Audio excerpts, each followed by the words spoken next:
Disaster movies. I love them. And until I started this project, I thought I knew them. I thought, honestly, that I had watched most of them. Lately I've had time to watch what I thought was just a handful that I'd never seen before. And I've learned that, firstly, what is tagged as a disaster movie is not always what I think a disaster movie is. And secondly, that there are hundreds of the things out there that I haven't seen yet. I initially devised this video because I wanted to talk about how my definition of a disaster movie differs from other people's. And also to make the case for what I think is the best kind of disaster movie out there, the broad, sweeping, grand epic. The sort of thing that takes you on a long journey and shows what humans can only be if we try. So that was my initial thought. I broadened my scope to books and TV shows and radio plays and poems, and I honed in on what makes a disaster narrative. Not just a disaster movie, but the narrative behind it. What was a disaster and what wasn't, and how the narratives that have been presented to us so far have shaped what we expect in a disaster movie today. All of which I accept now is a really grand project in itself. I then had a few issues making this video, which meant it's taken months. This has given me time to watch even more movies and discover even more works around disaster narratives, which have changed my initial perspective. This video is, in a way, tackling that too. I'm presenting the history of disaster narratives, the different types of disaster narratives, and finally, I have devised conventions that I think are required for a disaster movie to be called a disaster movie today. I started out thinking that the disaster movie was a genre. I've come to believe that it's not. At least, I've come to believe that there are two entirely separate entities out there that we tend to confuse. There's the disaster movie genre, which is a fairly new thing that's developed in the last 20 to 50 years. And there is the disaster narrative, which is a form of story that has been with us since humans were on the planet. The disaster narrative is a narrative. It's a storyline. It's something that fits neatly inside a genre, so you can have a disaster narrative inside a romance or a war story or an action story. It's not a genre itself. Separate to this, the genre has emerged. This is the thing that everyone rather vaguely thinks of when they talk of a disaster movie. It will contain a certain something that people expect. A mood or a conflict or maybe a character, without which the audience will feel tricked or disappointed. I think this has proven something of a trap at times for people who talk about genre and disaster movies. Because if you've got a disaster narrative in a movie, it's not always easy to pick if that movie should and could be called a disaster movie. In this video, I'm going to talk about those two things, the disaster narrative and the emerging disaster genre. So a couple of things I'm going to start with. This is going to be full of spoilers. I'm going to talk about content and endings. I don't see how I can discuss narrative without that. So I'm really sorry if you watch this and you haven't seen the works I'm talking about. I've probably just spoiled it. That said, still go and watch them. There are some marvellous features out there. It doesn't matter if you already know basically what happens and how it ends. I can't explain the way they did it, the peaks and lows in a movie. Don't let me put you off. There's some fabulous content in the world. Another thing I'll just throw in here, I'm talking about all kinds of media, but for the sake of brevity, if I say that I watched something, but I'm talking about books and radio plays as well, what I mean is I watched, I read, I listened, whichever is applicable. And so I'll begin. The disaster narrative. There are books, there are movies, there are paintings, there are songs, all kinds of media covering disasters. Everything from a true life retelling to a fantastical tale to a comedy. Between this and the earthquake, I can't! You're gonna hit that wire! Look out! And I appreciate pretty much all of them. There's always going to be something you don't like, but pretty much I like them all. Bad acting doesn't bother me. Bad CGI is no problem at all. My biggest problem is with plot issues, but as long as the actors say the right words and basically make the right moves, I'm okay with that too. I've got an imagination. I can fill in the gaps. As long as the basic storyline makes sense, it's fine. The disaster narrative being one of the oldest types of narrative in the world, it's kind of impossible to pin down to a specific format. Every culture and every time period has its own technique, its own style of presenting a story. We put things into categories because there's so much available to us that if we don't, creative works will never find their proper audience. But it's worth acknowledging that this is an imperfect system. This is one thing I think I hit against when I started this project. Categorization is not only an imperfect system, but kind of designed to be that way. A lot of large-scale projects are market-driven, and this means they may be tagged to certain categories because those categories are going to contain the most viewers.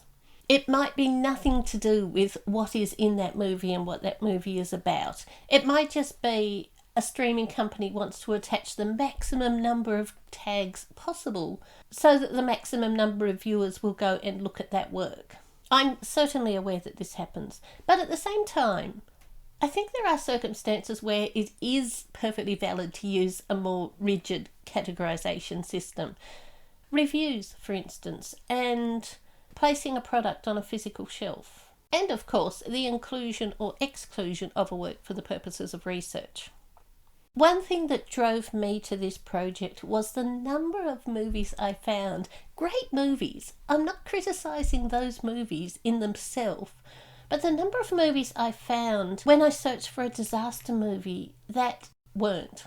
Which means I've lost those hours to watch the kind of movie I really wanted to see. And then an even bigger problem for me, which I think is probably unique to me myself, is the movies that everybody agrees on, that everybody says are a disaster movie, and I'm thinking, no, this isn't. I'd like to make clear that this is very subjective. For instance, what is a disaster? It's going to be different things to different people.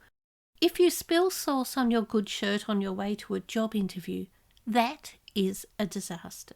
Clearly, this is not what we're talking about here. I just use that to illustrate that disaster can mean different things, which is probably why a number of disaster movies out there don't qualify to me at all, because they don't include what I would call a disaster. And I am going to discuss my definition of disaster in this video. I guess it's also subjective what role we think the disaster needs to play in the narrative. While I've said it's not a genre, I think we're heading towards a clear genre for it. The disaster needs to be front and foremost. The disaster has to be, at the very least, an inciting incident. Narratively speaking, the resolution of the disaster needs to tie in to the resolution of the characters, because that's how narrative works. So at this point, what I have is a whole lot of notions that now I am going to define. And I'll begin by looking at the history of the disaster narrative to see how it has developed across the years.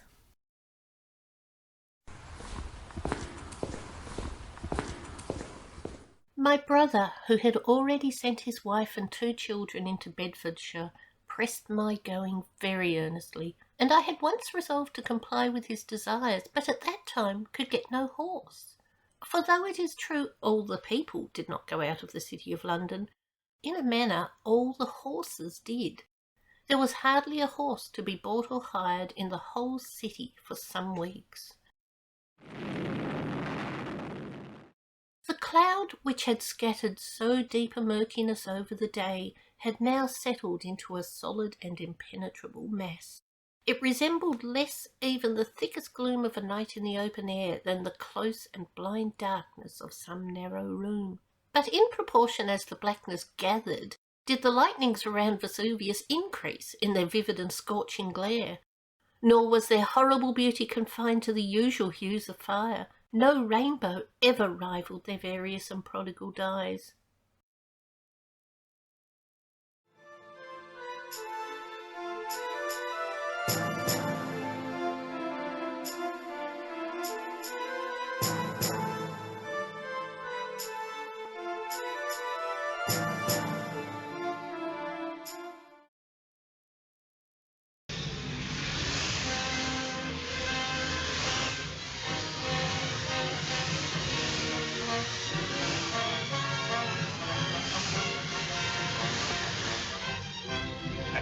Louisiana.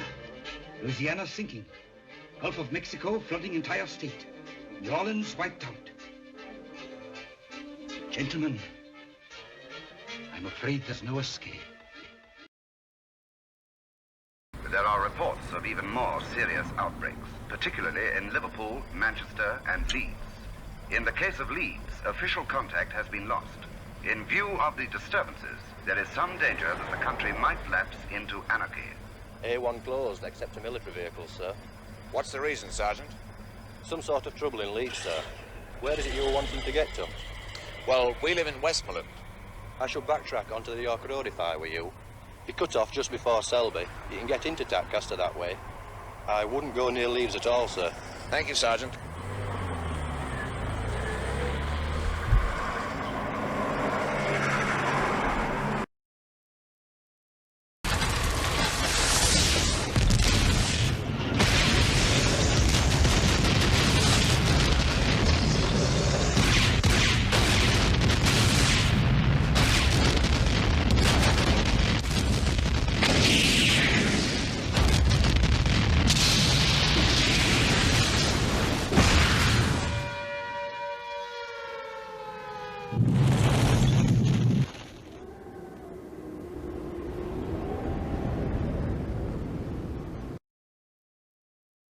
Aller-retour jusqu'à Anvers.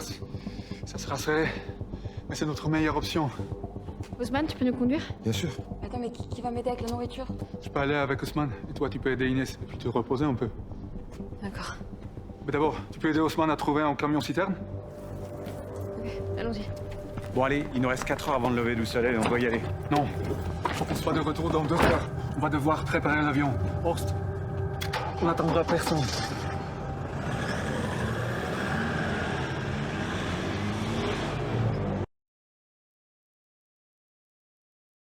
As I hopefully showed in that series of clips, the disaster narrative has been with us for hundreds of years without forming into a specific genre. It's a narrative, a storyline, not an overarching mood or theme. It's a thing that happens, like the businessman going bankrupt or the heroine failing to receive a letter from her lover. When that's all it is, there's no need for critique beyond the critique of the narrative structure. It doesn't have to be accurate or believable. It's just plugged into the story at the right place and forgotten once resolved. There are reasons for this that I'll discuss later, but for now, that's how you identify the disaster narrative. The genre, on the other hand, we've begun to form expectations about disaster movies. We've begun to be very critical if one doesn't provide what we expect. It's a pivotal time because what we should expect is not yet set in stone. If you watch a romance, you're going to see two people well suited to each other who for some reason are not united. That's the commonality of all romances, the social contract between the movie makers and the audience. All the difference in a romance comes from the other factors. The time period, the reason they are kept apart, individual personalities, secondary conflicts and problems that deflect the characters from their primary purpose, which is finding each other and being together forever. And that's the end of a romance. They will be together, either in physical form or forever just in their hearts. There's no doubt at all that that's what a romance is. The disaster genre, on the other hand, doesn't have that yet. I first noticed this in 2009 with the release of Roland Emmerich's 2012. He'd had massive success with his earlier movies, and a lot of people were quite hyped for this one. He put a lot of money and a lot of CGI into it. And rather unusually, I actually saw an interview with him before its release. He said people watch disaster movies to see their favourite icons destroyed. It's the destruction of the planet that we go to see. This took me back because that's not at all why I watch a disaster movie. I became aware then that different people watch for different reasons, that there are different types of disaster movies with different audiences, and maybe my interpretation was completely wrong. Then 2012 was released, and it was the most terrible flop. People went and watched it. And it was a very spectacular movie, but a lot of people were disappointed. I hated it, every bit of it.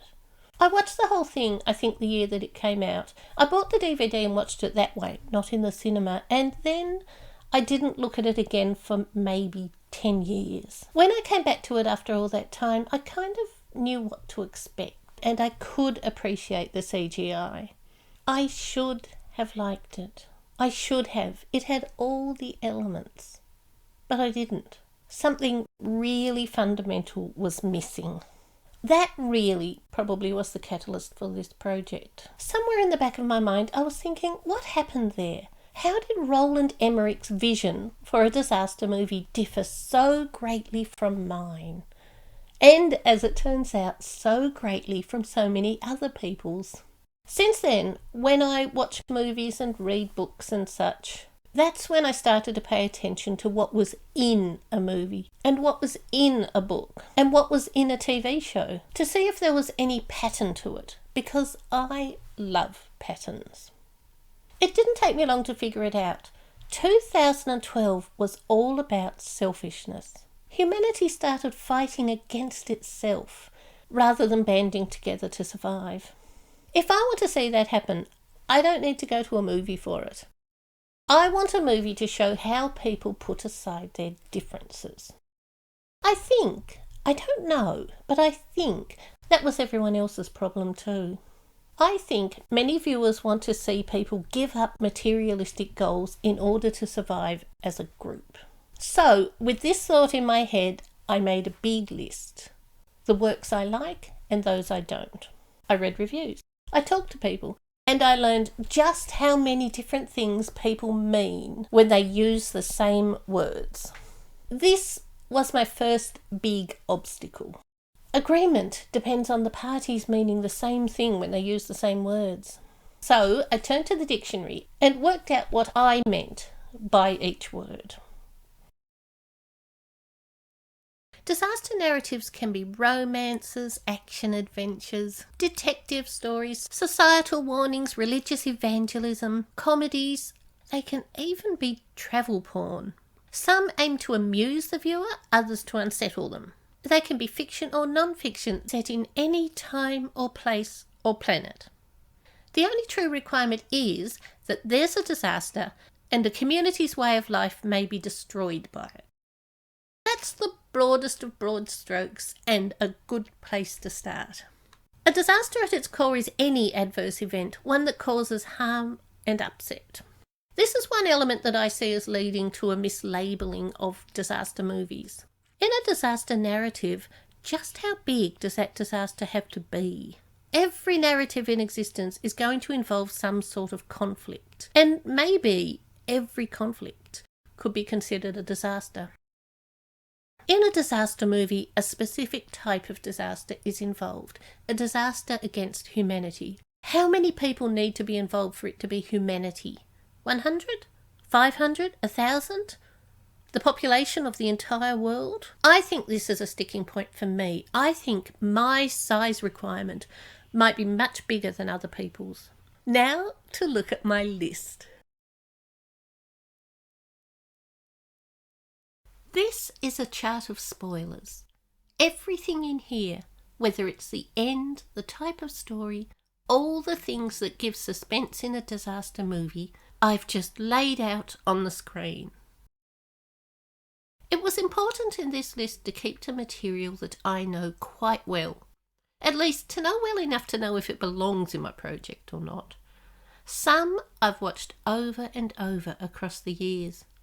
I only planned to have 20, but the list grew. When it got to 75, I thought, yeah, I can make it 100. I reached 100 and stopped, but over the last few months, another 60 have somehow got on. I wanted to include a wide range of countries, to make it representative of the world as a whole. I've done the best I can with what I've found. So, 10 columns. Column A is the title. Perfectly simple there. Column B is the type of media. I have predominantly movies, books and TV series here, but there is a smattering of others. There's a game franchise, a couple of anime, Also, some radio play podcasts. They're the major media with disaster narratives. You can get songs and advertisements and such, but I'm not going to talk about those here. They don't usually tell a full story. Even if they do, it's very hard to give examples on YouTube because of copyright. Column C is the date of first publication. This is my sort field. I've put it in order from the earliest work to the most recent, which takes us down to 2024 for La Palma and this radio play anthology, which I think is still ongoing. Different ones uploaded at different times. Columns D through to H are elements found within the narrative. Fairly self-explanatory, mostly the type of disaster. A natural disaster is something like earthquake, volcano, all those things that would have happened whether humans were on the planet or not.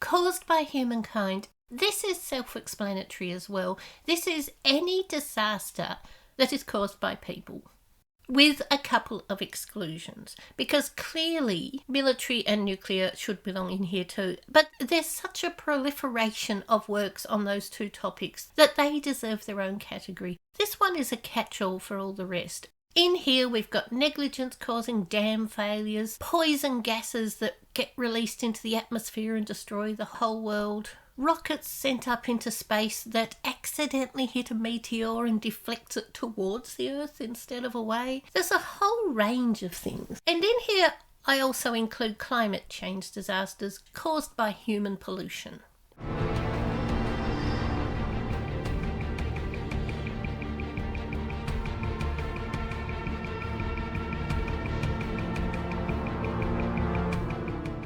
There's a whole smattering of plague movies that fit in here too, where you've got a deadly virus that is accidentally released, usually through a car crash or something. It's in a glass vial and the vial shatters and suddenly it's everywhere. That seems to be a really common way for it to work. Military, that is if the military is a significant player in the whole disaster. Pretty much every natural disaster has an element of military, but that's not what I mean here. This is if the military caused it, or the military is the only solution, or maybe the military is a complicating factor for the characters. They're significantly obstructing their progress, or some such.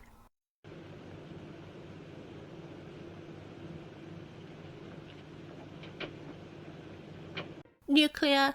Any nuclear apocalypse, any threat of nuclear apocalypse. Now, it's debatable whether this should be included at all. I have included it because the conventions of a nuclear apocalypse film very much mirror the conventions of a natural disaster film. They mirror so closely, they're indistinguishable. The only difference is the cause of the disaster. So this fits here in the way that some other types of disaster don't. Jesus Christ, they've done it.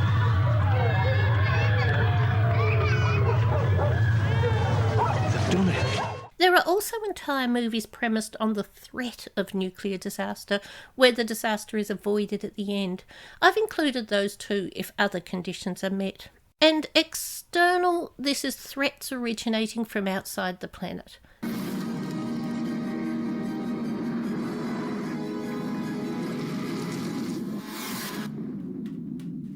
Meteors, alien invasions, and, as in the case of the Andromeda strain, a virus from outer space.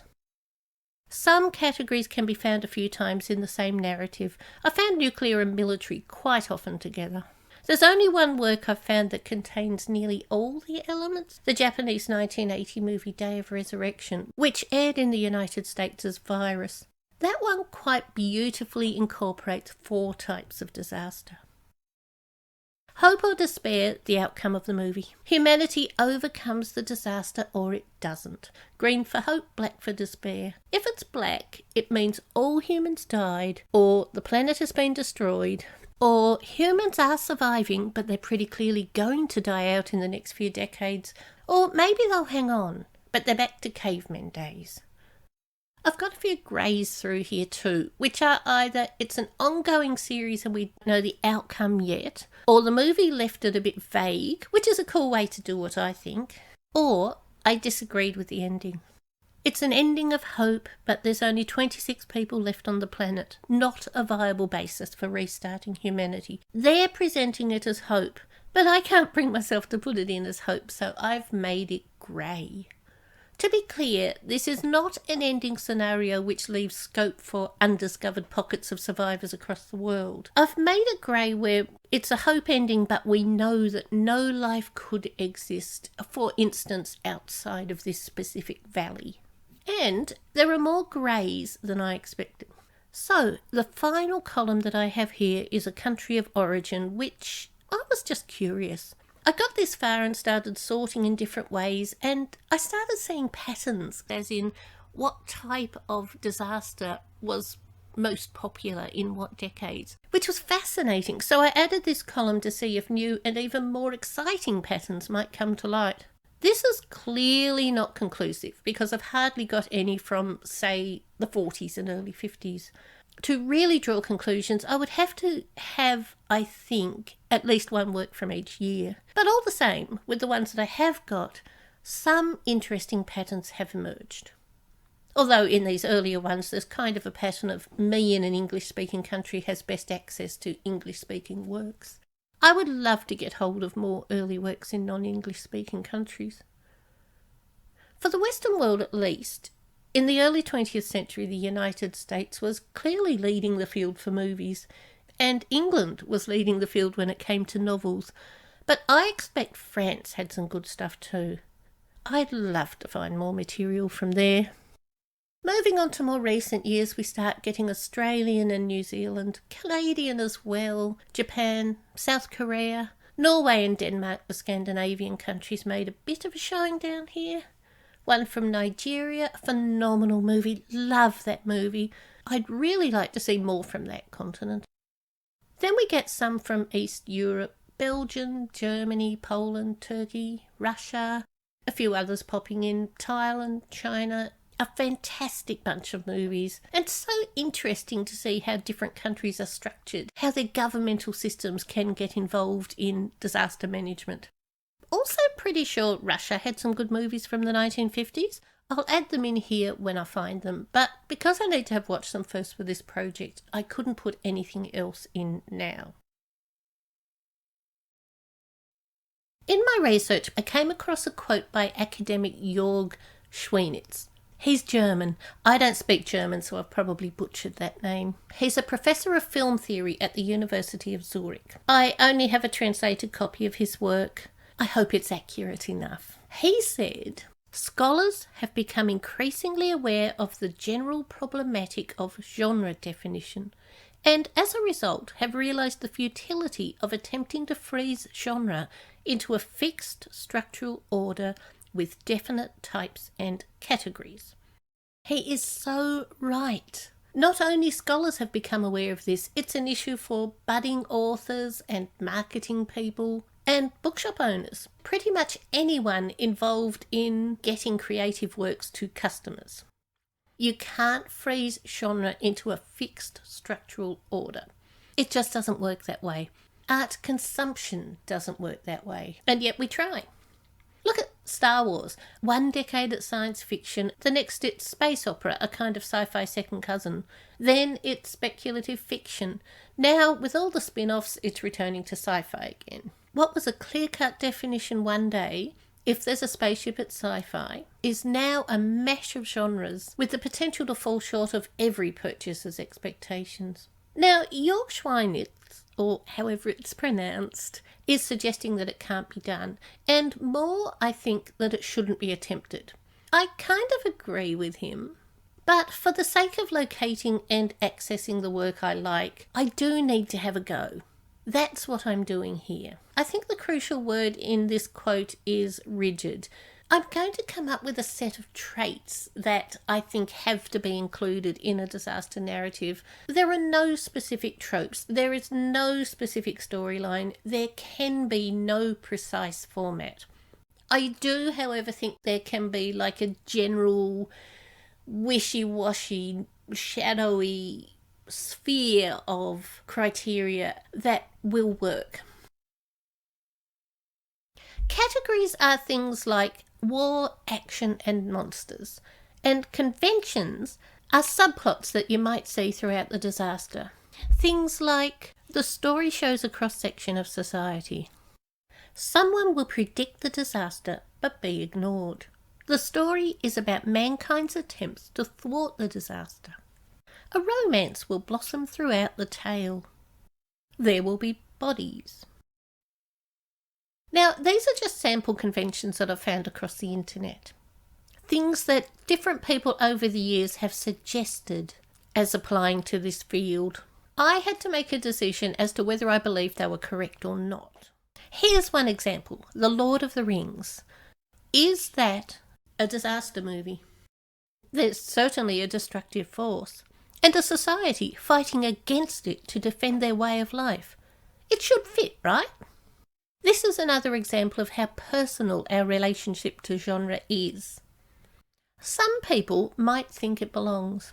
I don't, because although it fits a broad definition, it doesn't meet the conventions. It's the conventions that give the nuance.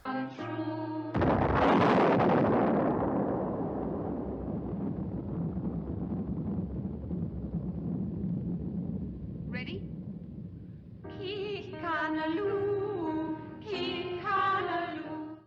Conventions are a handy tool for looking at works that are hard to categorise, that seem to fit when they don't, or actually fit when you'd never imagined that they did. Even in academia, after a century of film studies, the disaster genre remains an emerging field. There are no unified sets of conventions around disaster narratives. Various academics have proposed their own: John Sanders, Maurice Yakawa, Christopher Hood.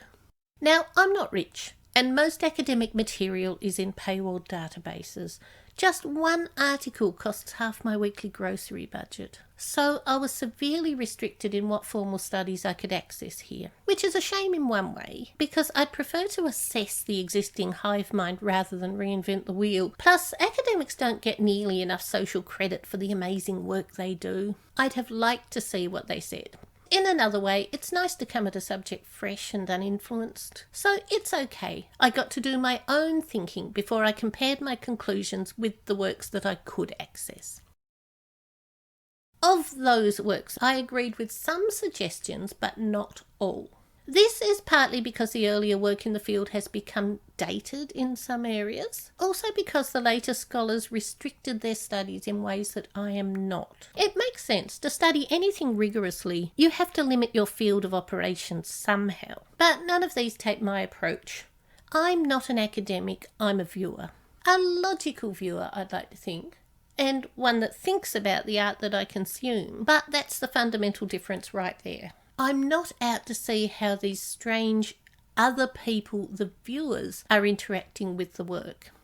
I'm just engaging in it for myself. John Sanders, author of the book Studying Disaster Movies, suggests that disaster movies are popular because they are topical.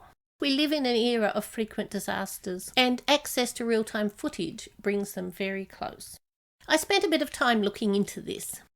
Early disaster films, for example 1908's Last Days of Pompeii and 1914's Kabiria, were inspired by real natural disasters. Leading up to World War II, most disaster movies focused on natural events. Not literally existing events, but fictitious versions of the same type. See it in the wind of the end of the world. Me with a baby to deliver.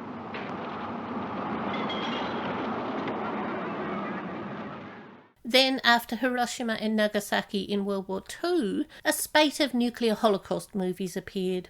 Getting into the 60s and 70s, there was a growing awareness of resource management, particularly regarding what was and was not a renewable resource. People's blind faith in forests to regrow and oceans to self-purify was shown to be false. We then saw plague and climate change plots coming to page and screen. So yes, you can track the changes in plot along with current events. Recently, we see a proliferation of American political disaster themes, which probably says something about modern life in the United States. The British counterpart to this might be their narrative focus on sluggish disaster management within the government. Sanders' assertion, I think, is somewhat correct, but it's not conclusive, because big budget enterprises are heavily gatekept by financial obligations, by review committees, by censorship. It's just as likely that someone greenlit those projects because they match a perspective deemed politically harmless. For instance, what's the chance that the United States will produce a movie where a disaster across America is resolved by the provision of charitable aid from China? So I think a topical event or political environment can certainly be a catalyst for a film or spate of films, but I'm satisfied that it doesn't define the genre. In his book, Sanders also references the disaster film that we recognise today. It's exactly what I'm talking about here. What is that disaster movie that we recognise today? Unfortunately, Sanders doesn't go on to define it. I actually borrowed that book from the library specifically to see what conventions he put into it, and he didn't. Which doesn't mean it's not a good book. It just means it wasn't as helpful for me as I expected it to be. He did, however, have a good list of disaster movies across the 20th century. So I took a look through that list, watched the ones that I hadn't seen, and initially was forming a list of what I thought he believed a disaster movie to be, until I got to another quote in his book where he says, "The films in the list are certainly not all disaster movies. Indeed, some are more rightly labelled as science fiction. He only includes them for their element of threat to humanity." Can't a movie be both disaster and science fiction? You get disaster movies that are categorised as action. Are they excluded from being disaster movie if they're science fiction instead? Why couldn't they be both?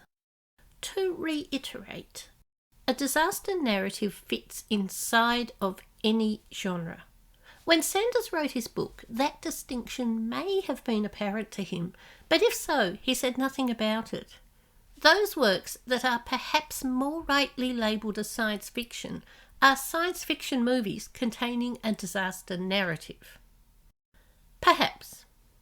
Because most movies and books will be a mash of several genres.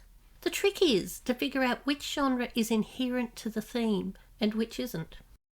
I don't think this was clear to Sanders. He'd mistakenly assumed that the disaster narrative is its own genre. Therefore, when it came into conflict with other genres, in which it fit just as well, he had a decision to make. And this is where the conflict arises, because how can you have something that's so unique, where you know exactly what you're getting, without it being a genre? The answer, of course, lies in the conventions. While John Sanders has some quite good critiques in his book, he goes on to say that the 1980s were rather quiet on the disaster movie front. He only found 3 movies worth including. This puzzled me because my memory of that decade is that it was full of such things, and I was a teenager with limited access. Actually, this illustrates the issue. Sanders clearly excluded nuclear disasters, and that was the thing on everyone's mind in the 1980s. Also, with 1 or 2 exceptions, most notably New Zealand's The Quiet Earth. Zach Hobson, July 5th. 1. There has been a malfunction in Project Flashlight with devastating results. 2. It seems I am the only person left on Earth. He was also heavily focused on the American film scene. He does include the Japanese virus, but that was the name of the American release, so maybe The Quiet Earth was in American cinemas too. Sanders also states, rather oddly, I think, that there were a few disaster offerings in the 1980s, but these were generally underfunded and poorly received by critics and viewers alike. It comes right back to definitions again. Just what is a disaster movie? This is a film that could not be photographed, because its events, fortunately, exist only in the human mind, exploring grim possibilities of the future. But they can and may happen. To me, a disaster narrative is more about the overall theme and conventions within. Whether it's good or bad, well received or not, is incidental to whether it is or isn't a disaster movie. Some impart a message, some aim to make people think. Some are for fun, some are for showcasing CGI, some are cash grabs, some are tax dodgers, and some are the work of students on a shoestring budget practicing their craft. All are valid movies, or TV shows or books. The point is, their integrity as a disaster movie is not dependent on the reason they were made.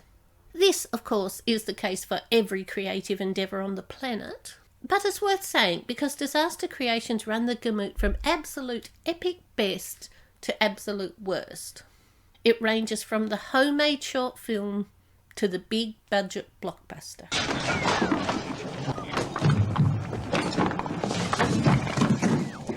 Greetings, Earth Brothers. Anyone want to come to a party? There are even pop songs.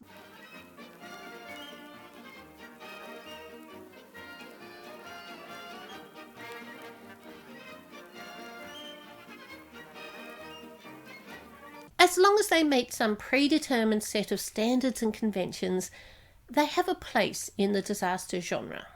So, the question isn't just what is a disaster narrative, because that question is so loaded with nuance and personal interpretations and conflicting definitions that it means different things to different people. How do you reach an answer if you can't ask a clear question? You need the answer to know the right words to ask. It's beautiful, isn't it? This is why I spent so long on this project. So instead, I started with a related question. Given people have different interpretations of the disaster genre, how many types of disaster narratives are there? To answer this, I developed a timeline. Before 1900, particularly in the Western world, there was a very official belief in God. This coloured disaster narrative significantly because you couldn't have humans solving the problem for themselves. A natural disaster in particular was an act of God. It was sent by God because humans had sinned, or at least hadn't been exemplary enough to avoid it. And this is one reason why the disaster genre, as we talk about today, could never have emerged in previous centuries. Natural disasters in the world of literature, in the narrative world, could only be delivered on people who deserved to suffer that fate. For example, George Eliot's The Mill on the Floss. Stop!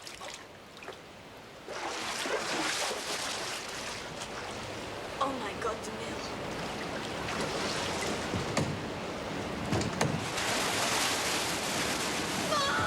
And Ellen Wood's East Lynne. The sacrifice would not have been for my sake, but for the sake of the child. Our child. I'm the representative of an ancient baronetcy. To make you my wife would offend all my family. You need no trouble to find excuses. The damage to the child cannot now be repaired. With the major train crash that very conveniently kills the boy born out of wedlock. So before 1900, you just couldn't have a disaster where humans got together and solved the matter for themselves. If characters survived a natural disaster in the 18th and 19th century, it was because they had either prayed to God for salvation or seen the error of their ways and become good people regardless. Because of that, I'm starting this section from the year 1900. Early disaster narratives were historical, retellings of actual real-life events like Pompeii, Noah's Ark, or the Great Plague of London. Into the 20s and 30s, when cinema became a thing, we started to get fictional natural disasters, but they were still very similar to the real-life ones. Quite often, they didn't know what to do with the disaster itself. It was generally synced with a human interest plot, with the disaster occurring beside, for example, a fight between the main character and their love interest. They were marketed as romance, but that was a very uneasy pairing. The traditional romance viewer of the time wanted scenic balconies and ballrooms, not smoke and lava with people dying in the background. Disaster narratives seem to have dropped off during the war years. I'm guessing people very understandably lost their appetite for the destruction of humanity, but it picked up again after World War II in the Cold War years, with a spate of books and movies about nuclear disaster. Few were now categorised as action, but they were chiefly marketed as science fiction. You wouldn't want them to seem too plausible. There. Look at our Earth. After your bomb was exploded, anywhere at all on the surface of the planet, it is the same. You will note that nothing moves. No birds fly, because the atmosphere too is gone. Nothing can breathe. All life is gone. The 60s were interesting. There was a real split in disaster narrative tone across the world. England produced a range of disasters resulting in anarchy on the general theme of "we've come so far, are we really about to throw it all away?" Some very dark topics, beautifully done, classified as science fiction. At the same time, the United States seems to have been happy. It was their hippie years. They produced some good social commentary tackling inequality and racism. Planet of the Apes is a standout dystopia of this time. The big genre was war movies, but with a sense of renewal. Putting the past into context, understanding how it occurred in order to avoid future mistakes. The United States being in a good place, their focus of catastrophe was away. Disaster happened in other places and other times. Westerns set in the past were the main apocalypse surrogate, but very few true disaster movies. The main ones were Krakatoa east of Java and The Birds. The movies they did make were action. Which makes sense. Action, on the whole, is an optimistic genre. The 1970s were pure action across the whole world, effectively a revival of the 30s done better. We were back to natural disaster, earthquake, volcano, flood, heatwave, but this time the disaster was the true focus. It was a character, it was a true antagonist at last. In the 80s, computers brought a whole new element, and the aforementioned nuclear fears came back, especially after Chernobyl. Disaster movies split again into sci-fi with a social commentary angle or action with a focus on adrenaline. The 90s brought special effects. Disaster movies of all kinds flooded the screens. If the 70s was the 30s done better, the 90s was the same stuff done better again. Plots were tighter, explosions were bigger, danger was more realistic. The 2000s brought a shift to dystopia. The appetite was for recovering wastelands and power struggles. But we did get some good disaster narratives this decade, with Roland Emmerich at the height of his career. More recently, we've got action extravaganzas where the disaster is little more than a background showcasing the exploits of some hero. They're kind of similar to the 70s and 90s style, but not really. They're more like the 30s ones where the romance was the true plot, where the disaster could be switched off for any other background conflict. In half the modern action disaster movies, I struggle to see how they're a disaster narrative at all. So, Maurice Yakawa. He's an academic connected to the University of Calgary in Canada. He divided disaster narratives into 8 categories and also into 16 conventions. If a movie fits into a category and has enough of the conventions, it qualifies as a disaster movie. He separated comedy from war stories. He placed non-fiction accounts into a category he called historical. He separated natural disasters from man-made. Accidents from deliberate destruction. Monsters got their own category too. I really like his approach. It's broad, it's generalised. It therefore covers those outlying movies that don't fit anything. It helps us exclude movies that look like they belong but don't. Application. Passagers, attention! La vedette vient de retourner. Vous prendrez passagers de 3e classe. This is not a video about Yakawa's method. I'm just using that to set the scene. Before researching this video, I wrote a list of characteristics that I see as crucial to the disaster genre. And there is some overlap between his ideas and mine, but he's looking at narrative structure alone, and he focused on two cultures, Japanese and American. I'm taking a wider sweep. I'm looking at whatever I've found that I think fits. I've excluded a couple of his categories and added some new things too.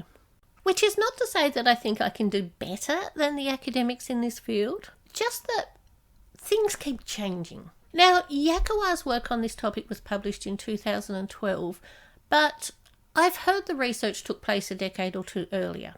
Time has passed since he published his work. Some of Yakawa's categories, for instance, I think have become genres of their own.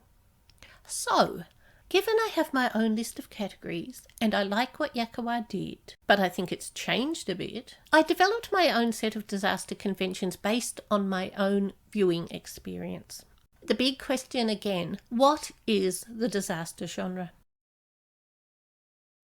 Okay, I'm approaching the section of this video where I talk about my personal biases and history.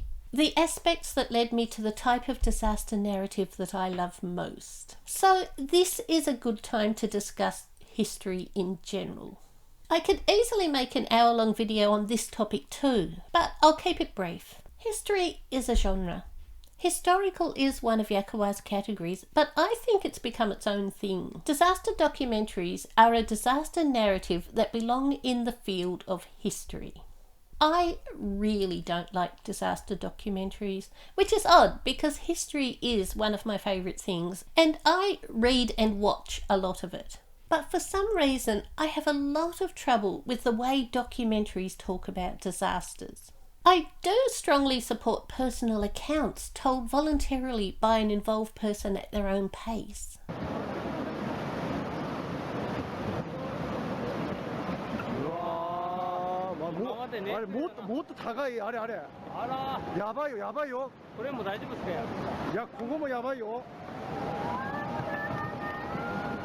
With freedom to focus on what mattered the most to them. I do watch them. Sometimes an afflicted organisation will make its own history video about an event. That is a wonderful thing. I watch those with immense sympathy and admiration for the people involved. It was a pretty typical day. We were pretty busy. Then we kind of hit a dead spot.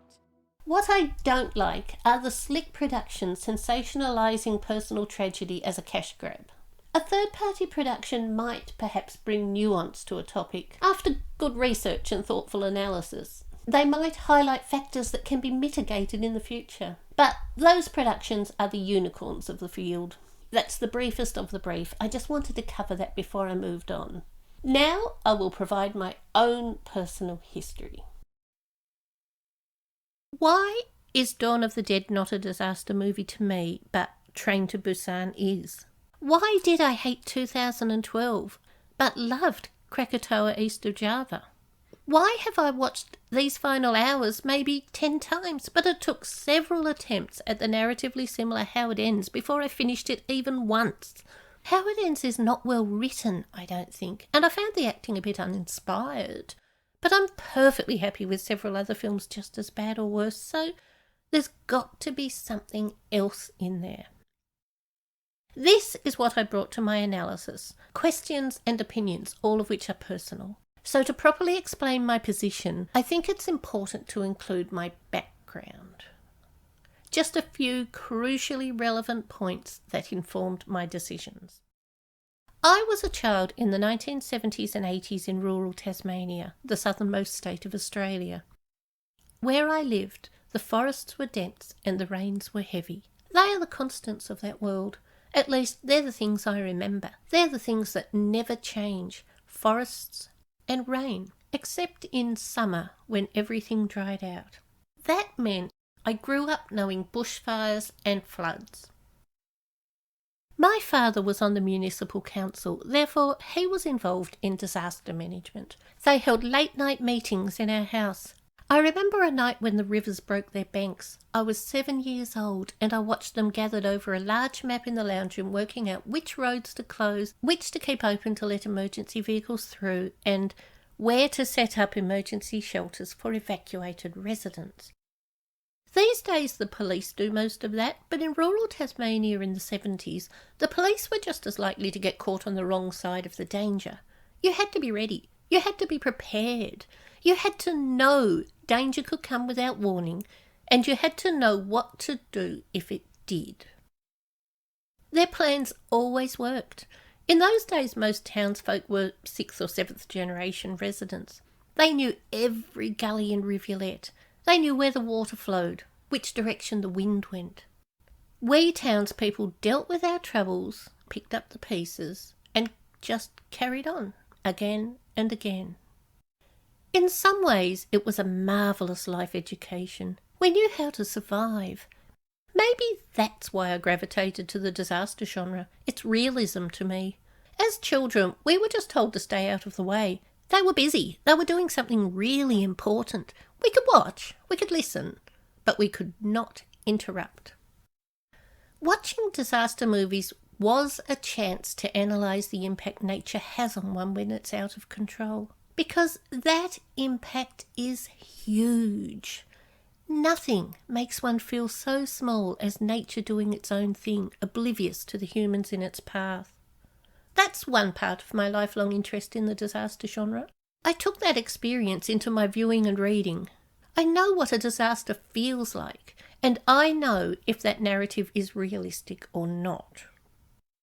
I want to make sense of the disaster. I want it to be curated from start to finish, and I want it to tell me something about life. Next, my school library was a step back in time. With my adult perspective, I understand how that happened. There was a lot of money for schools through the 1950s and 60s, and mine stocked up its library with all the quality material that it could, including a vast number of books for high school-aged readers. And being Tasmania, that requires some explanation. This seems like a digression, but it fits. Trust me, it fits. There are two aspects of being Tasmania that matter here. First, Tasmania is part of Australia, which was part of the British Commonwealth until 1986. And our creative and literary ties were quite close to England. Books by British authors were shipped over by the freighter load. Here in Hobart is the headquarters of the State Library of Tasmania, a building very familiar to the people of the city and the surrounding countryside. In other places, the children's service is through the schools, where generally the teacher is also librarian, encouraging the children to read widely, knowing the value in education of good literature, and how the promotion of wide and varied interests makes for good and effective citizens. But behind the scenes at the library, it's books. Books. Books. Books, and yet more books. England had experienced disaster during World War II. Their authors knew it firsthand. Families had been fragmented through death and evacuation, buildings destroyed, class divisions removed. Think, for example, of the Narnia series, with the Pevensey children evacuated from London during the war. Spoil sports, grown-ups. They are doing it for our sake, Edmund. When the bombs start falling on London... I wish Mother and Nanny could have come with us. I've no idea what reading material went to other English-speaking countries at this time, but in Australia we read things like Lucy Boston's Green Nose series, G.R. Kestevan's The Awakening Water and The Pale Invaders, Peter Dickinson's Changes series, Antonia Barber's The Ghosts. The list goes on. 2 decades of Doctor Who, lots of John Christopher, Penelope Farmer's Charlotte Sometimes. By the late 70s, when I was at school, the money must have dried up for the Education Department of Tasmania. Education is a state thing in Australia. New South Wales and Victoria may have updated their collections. City schools in Tas possibly read different stuff as well. But the rural schools, we kept those books from earlier decades.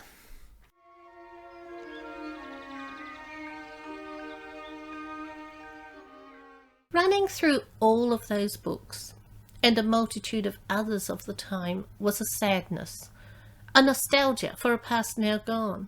The children in those books lived in a world changed beyond belief. They picnicked among the ruins of a grand church, or played on a deserted railway station. They were billeted to perfect strangers while their parents were maybe being bombed. And even after the war, they had a portrait on their wall of a brother gone forever, or a beautiful dress in the wardrobe that would never be worn again. It would have been easier for you to get flowers from your own garden, wouldn't it? Yes, but there isn't such a thing here. No? What do you mean, no, Tom? I meant, what a pity. It would be nice to have a garden at the back, with trees and flowers and a greenhouse, wouldn't it? It would be nice if we had wings and could fly. Books written in the 50s and 60s were all about picking up the pieces from the perspective of fit, healthy children with an innate desire to look to the future, but living in the wreckage of the past.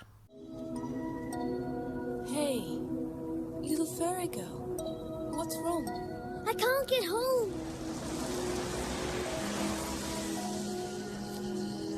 It's all right, I won't hurt you. Hey, wait! Living with adults who constantly ask, what do we have left? What's gone? They were marvellous books, quite magical, but from a modern adult perspective, they were probably something we 70s children should have had guidance about. What we got from them, and I know I'm not the only one, go look at any Gen X forum and you'll find this kind of discussion. What we got from it was a sense of disaster recently survived and impending disaster ahead. Those books were all about the importance of picking the right things to keep. And remember, in the 70s and 80s, the Cold War was still a thing. We had good reason to accept the truth of this. Those 1950s and 60s books were full of humanity, of the beauty of the world and the importance of community. Because people get through by helping each other, not going it alone. And things, physical things, might be lost, but it's their essence that truly matters. Not the phone itself, but communication. Not the camera, but the ability to record an important memory. Not money, but the capacity to exchange something you don't need for something you do. If one can rescue that essence, those books seem to say, life can thrive again. That was something I got from them. You have to pick the essences you want when you rise from the ashes. That's the first thing about being Tasmania, but of course it may share that with elsewhere in rural Australia. Second, Tasmania when I was a child had limited infrastructure outside of the 2 main cities of Hobart and Launceston. We had just 1 television channel and 2 radio stations, and that was the National Broadcast Service. Since the Australian Broadcasting Commission had reciprocal broadcast rights with the BBC, we got TV shows adapted from an even larger range of those very same 1950s and 60s books.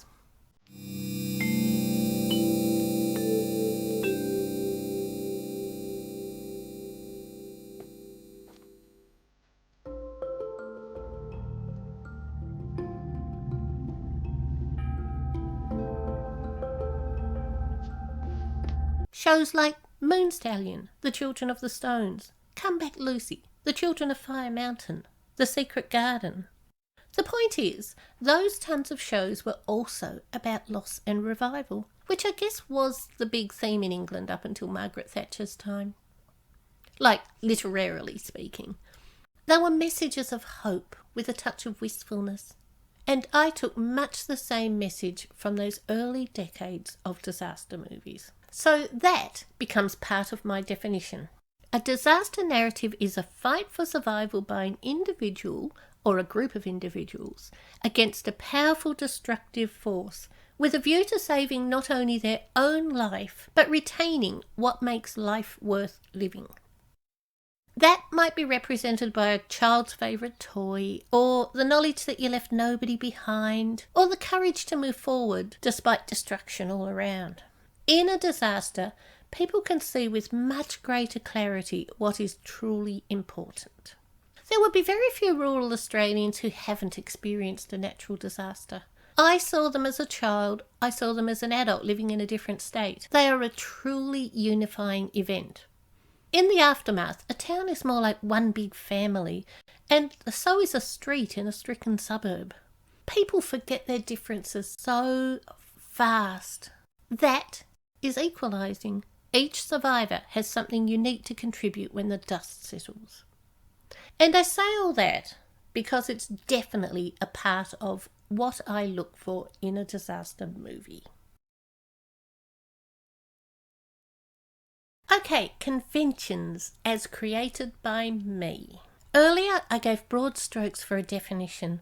The only true requirement is disaster and somebody's way of life might be destroyed by it. That just popped into my head when I was researching this project, but it's held up through this whole thing, and I still endorse that view. I will hone it a little though. It's the narrative about a fight for survival by individuals against a powerful destructive force. It's a narrative, a story. And this becomes my first convention. It's the narrative about a fight for survival by individuals against a powerful destructive force. In a narrative, you can arrange the sequence of events to highlight or obscure details depending on their relevance to the story you want to tell. Depending, that is, on the specific message or philosophy you want to portray. Real-life disasters can be vividly portrayed, but you're stuck with what actually happened. You can philosophise a little by choosing which perspective you want to show. The personal stories of the victims, for example, or the heroic efforts of the first responders. There's certainly that, but you're stuck with the actual event. And in some sense, that's not a story, it's a recounting, which is why you get fictional events based on a real-life event rather than the actual portrayal. I, therefore, exclude most real-life history. There might be an exception or two based on whether it meets enough of my other conditions, but the majority of histories are just that, a history. Number 2. The narrative shows the experience of a civilian. Emergency services personnel rarely feature as characters in a disaster narrative. They're probably there, but the fact that they're doing their job seems, apparently, to strip their efforts of personal merit. I don't really understand why, but in the majority of cases, if a first responder is a main character, they'll abandon their post. It's good to hear your voice. Listen, Ingrid. Your dad and I are trying to do everything to stop this quake from happening, but we need you to get out of Los Angeles ASAP. Well, if you guys are working on it together, it must be serious. Just get out of there, baby. I love you guys. Love you too, honey. Love you, Ingrid. Okay? Yeah, we need to get out of here. Now. They'll then provide assistance to the heroes and lose their life just before the end. And in quite a few narratives, the soldier is actually an obstacle. The services of the state are just another hurdle to overcome. I hope someone subverts that trope one day, but it's definitely a convention in Western movies, so I've put it in. The narrative shows the experience of a civilian. Of course, he might be a civilian who was a first responder and has training as such, but during the disaster, he's on holidays or changed jobs, something like that. Because of this, I exclude war from the disaster genre. War stories have become their own thing. Number 3. The disaster is geographically far-reaching. It will devastate a state, a country, or the population of the whole planet. It threatens the way of life or chances of survival of a society or all humanity. This is where my opinion will diverge from most others. To me, a disaster has to reach a certain level of threat to society before it fits the genre. Otherwise, it's an action film. Titanic is not a disaster movie. It's a compelling human tragedy, but it's actually a disaster narrative. Staying put where the ice lives, the ship did not malfunction, the passengers were legitimately on board, and tragic as it was, and it really was a tragedy, society continued exactly the same, except for the families of those killed. We remember it, but it didn't interrupt anything. Ditto for Poseidon, which only affects the ship and its passengers. That movie might make selection on other criteria perhaps, but it's just not a big enough disaster. This holds for plane crashes too, unless the plane lands in a dense residential area. Movies like The Tower Inferno and Gravity are likewise, to me, not disaster movies. Just to be clear, I think the Andromeda Strain fits because although the action is small scale, just one town and an underground bunker, the threat is to all humanity. That's why volcano movies fit too. They might only impact, for example, one small island in Iceland, but the ash cloud will cause extended winter, or the seismic activity might trigger something further out. It has a broader reach than just that one island. Number 4. There must be a semblance of realism. This one is tricky because each of us see it differently, and this is a point that many scholars discuss. Some viewers require accurate science. Some just need it to be placed on Earth with an average hero doing average hero things. Maurice Yakawa proposed the convention Pillars of Truth, which means sprinkling a fantastic tale with enough verisimilitude that the fantastic becomes almost believable. The flood stops a centimetre below the rooftop that the characters are huddled upon, but we believe it because their car had a flat tyre and the little girl's doll was almost washed away. Events that we understand, that maybe we've experienced ourselves, enable our brains to accept the impossible as well. Another academic, Christopher Hood, later proposed the convention Cantilevers of Truth, something he observed in more recent disaster movies where the first part of the movie is heavily real, so we're invested and trusting before the last part becomes pure fantasy.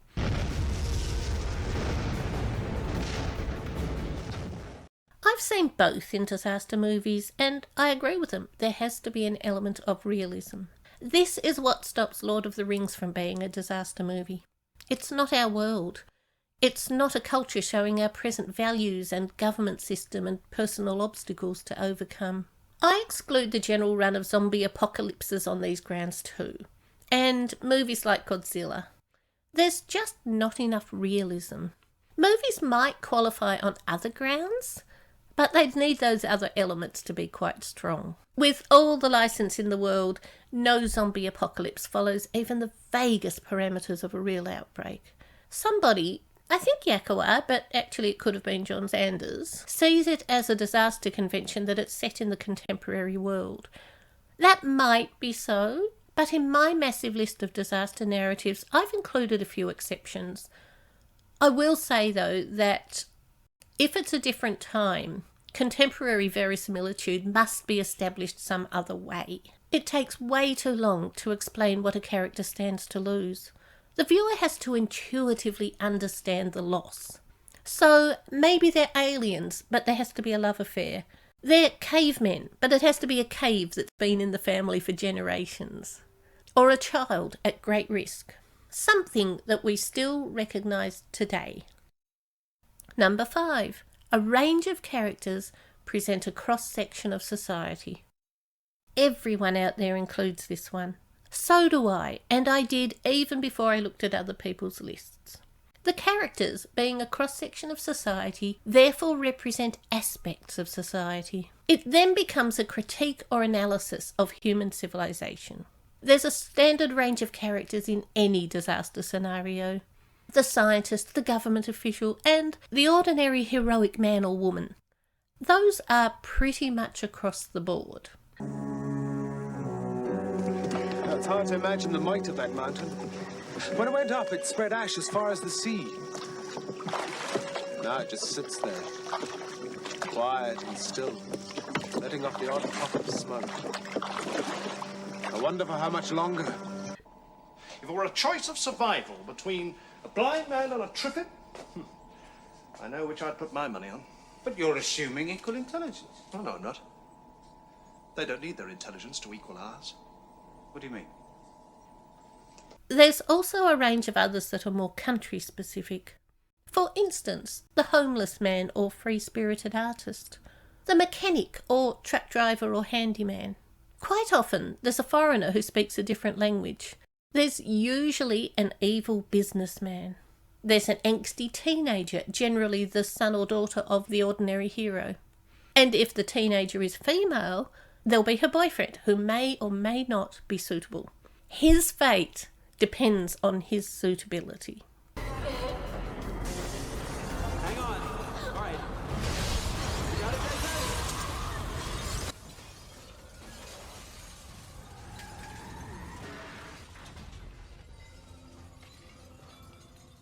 Sometimes there's also a housewife, particularly in American disaster movies, which I find horribly gendering and inappropriate because she's rarely brought into a proper role as one. She's rarely proactive, but serves to keep the children safe until the ordinary heroic man can reach her. If she's caught out of the house at the time of the disaster, she's shopping or at a neighbour's for coffee, and despite any warnings on the TV, if she ever turns it on, she'll stay put until someone else tells her to move to safety. Listen, we've changed our rock climbing plans, and I'm going to need you to stay Mom? by the phone. In here. Where's John? On the train. Where's Grace? Grace, what's going on? We've got to pack up the 4x4 with food and water and go to Grandma's. Grandma's? The train's going to crash unless John can stop it. We've got to get out of here. Chance, just slow down. What are you talking about? There's a runaway train and John's trying to stop it. What runaway? That one. The train may also be carrying a nuclear bomb. We repeat, in addition to... There's also a spate of movies with an unsuitable new boyfriend for the ex-wife who will be killed off, which I find even more problematic, because this reeks of judgment. Because don't we all know a marriage can't be cast asunder? Doesn't matter if divorce is a thing, that new partner had no business being with the ex-wife, and no redemption is possible. I don't know if that's what the writers mean when they put this in, but it's certainly what the viewer will take away. Sometimes there's a doctor, and there really should be more of that, but not a doctor like the one in The Day After Tomorrow, who was a housewife role with no agency, waiting to be rescued in the hospital. A better example is the surgeon Zach Nolan in the made-for-TV movie Magnitude 10.5. I will mention here, I probably should have mentioned long ago, that when I'm talking about people in movies, I'm naming the character. I don't know many actors' names. Zach Nolan is the character. Another excellent example is Dr. Kenchi Dualia in the TV series Jericho. He's not in it much, but whenever he is, he's larger than life. An amazingly complete character who has an important role in this series. Kenchi, I need you to come with me. Where? I'll tell you on the way to the medical center, all right? Look, we need some supplies. Oh, well, you want me to kill someone, but you need a real doctor, my friend. A real doctor wouldn't do what I need done. Come on. Let's go. There's scope for other characters if movie people were so inclined. A wise old person, perhaps, or a young child. That's something that South Korea puts into nearly every movie with great success. For instance, Soo-an in Train to Busan. 뭐 다른 거 원하는 거 있으면 말해봐. 부산. 엄마한테 가고 싶어요. 네. 아까 얘기했잖아. 아빠 시간 좀 나면 다음에. 아니요. 내일요. 맨날 다음이라고만 하고 또 거짓말이잖아요. 아빠 시간 안 뺏을게요. 혼자 갈 수 있어요. Or Miru in The Flu. 이름? 우리 엄마가 모르는 사람하고는 절대 말하지 말라고 했거든요. 아, 그랬어? 아저씨 강주구라고 구조대원이야, 구조대원. 응? 여기 봐봐. 여기 써 있잖아. 맞지? 구조대원. 나 글씨 모르는데. Or Sung-hyun in Haeundae. 동순이 삼촌.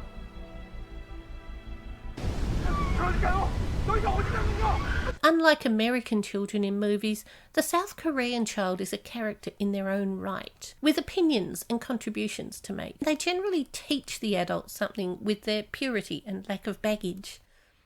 Number 6. The family will be separated against their will. The family in American movies is usually a nuclear family or modern-day split of following divorce. There'll be 2 parents with usually 2 or 3 children.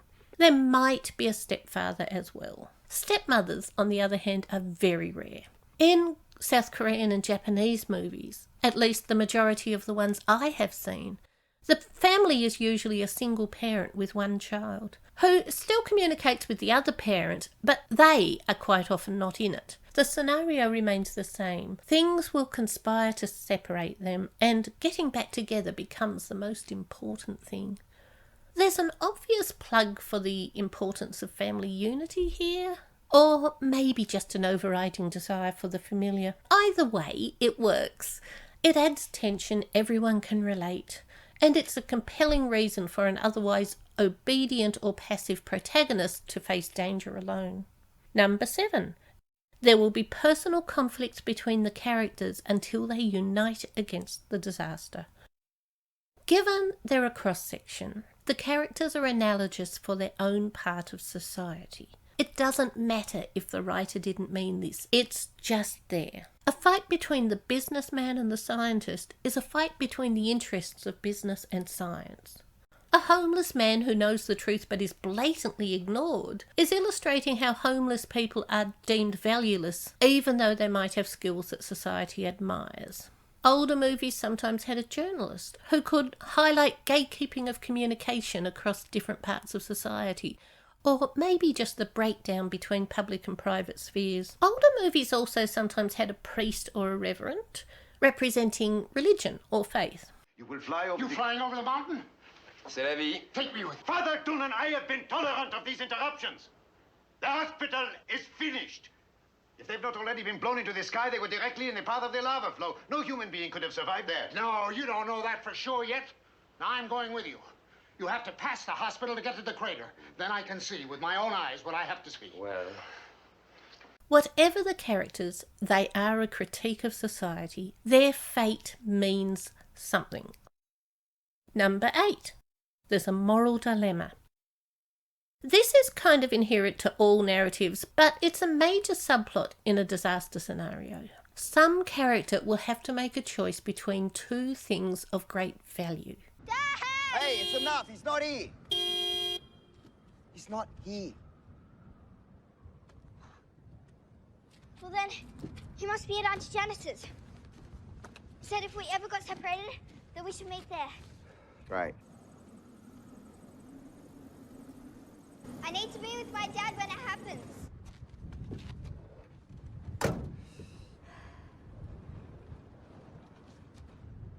Social analogies might be a background thing, but this is right before us, right in our face. There's 20 people, but the boat can only hold 12. The hero's son is in danger at home, but right before him is a boy he's never met before who could be saved instead. The man who destroyed the hero's business and then gloated about it is lying unconscious near the rising water. Will the hero just walk on by?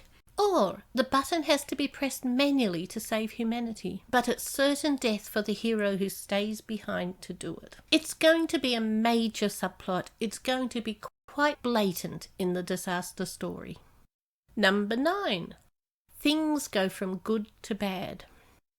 This is what separates disaster from dystopia, and I mean it in a very general sense. In a dystopia, the collapse has already happened, and humanity has found a new normal. It's not a good normal, but it's mostly stable, and the story is about how the people make it better, or find a way to live within it. In a disaster narrative, the story is about the collapse itself. People begin in the good times, and it all changes for the worse. Humanity is worse off at the end than the start. The disaster narrative shows us what we lost. This is also partly why Titanic doesn't qualify in my mind. Things are bad, but only for those on the ship. Humanity itself is not worse off. Number 10. The disaster is out of humanity's control. Sometimes it's a natural disaster like an earthquake or flood or impending meteor strike. Sometimes it's the result of human accident, like a man-made virus or climate change. It might be nuclear holocaust, deliberately inflicted by humans on their own world.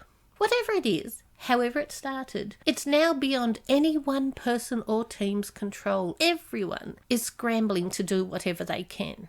And the stakes are very high.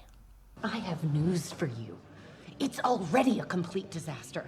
They're talking about letting a comet the size of a mountain hit the planet to jack up a cell phone company's stock. Number 11. The theme is humanity on trial. Does humanity know what it's doing? Are we enlightened enough or ingenious enough to get out of the mess? Did we cause this problem in the first place? Should we have seen it coming? The answer to that one is usually yes. Whatever the plot of a disaster movie might be, this is the inevitable theme. Why are we as a people worth saving? We still commit murder because of greed, spite, jealousy. And we still visit all of our sins upon our children. We refuse to accept the responsibility for anything that we've done. You cannot play God, then wash your hands of the things that you've created. Sooner or later, the day comes when you can't hide from the things that you've done anymore. In some disaster narratives, that theme is front and centre. In others, it's never acknowledged, but I will go out on a limb here and say that it's always there. Because that question is inherent in any scenario where something is under threat. It's deeply woven into our thought processes. Whenever there's an accident, we inevitably ask, should we sympathise, defend, blame? Is the damaged building strong enough to withstand further assault? Is the treasure valuable enough to fight for? Anytime someone or something is under threat, we assess how that situation occurred, particularly when the victim is an on-screen version of ourself, such as humanity at large. The follow-up question, having brought ourselves to this terrible place, is humanity worthy of a second chance? When I was 14 and already immersed in all those British messages of hope and rebirth, I saw a movie called The Day After.